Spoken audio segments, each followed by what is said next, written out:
Sniffles for bear. Beep.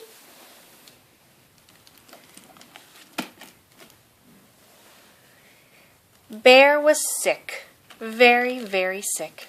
His eyes were red, his snout was red, his throat was sore and gruffly.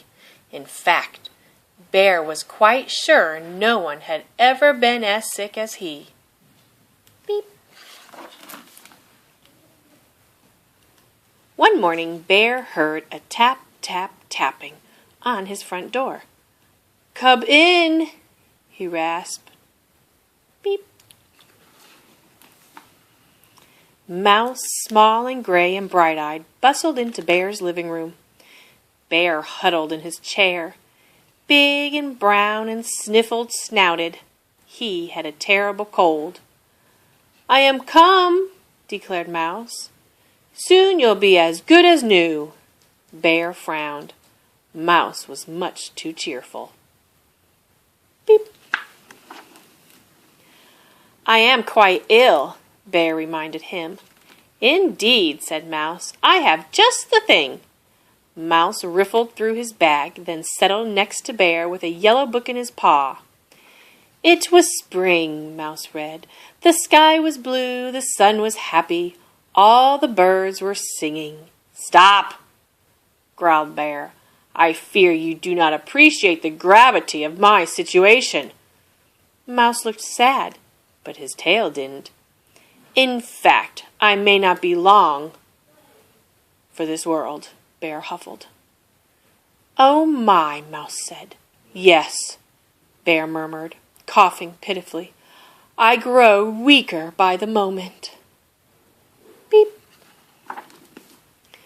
"Ah, I have just the thing," Mouse announced. "I shall soothe you with a song. Ooh, she'll be coming round the mountain when she comes. She'll be coming round the mountain when she comes. She'll be coming—" "Disgraceful!" barked Bear. "Don't you like singing?" asked Mouse. "When someone is dreadfully ill, you sing mournful songs. Everyone knows that," growled Bear. He blew his nose with a honk. "I have just the thing," Mouse said. Beep. He riffled through his bag. Plunk, plink, pluckety, twing, twang, plunk.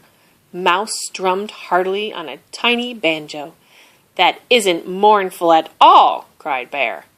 "It gets sad later," Mouse promised. Twing, twang, plunk. "This is impossible! Intolerable!" Bear started to roar, but he was too weak. "Look," Bear wheezed. "Look at how my paw is trembling. You must help me to my bed." Beep. And indeed, Mouse was most helpful. Beep. He tucked Bear in, then whisked out the bedroom door. He returned, balancing a big bowl of soup on his head. "Nettle soup," Mouse said. "I made it myself." Bear sipped cautiously. It was hot and tasted a bit like spinach and straw. Bear rather liked it. Bear's eyes began to close. "Better?" inquired Mouse. Bear's eyes snapped open. "Certainly not. I think I should make a will." Beep.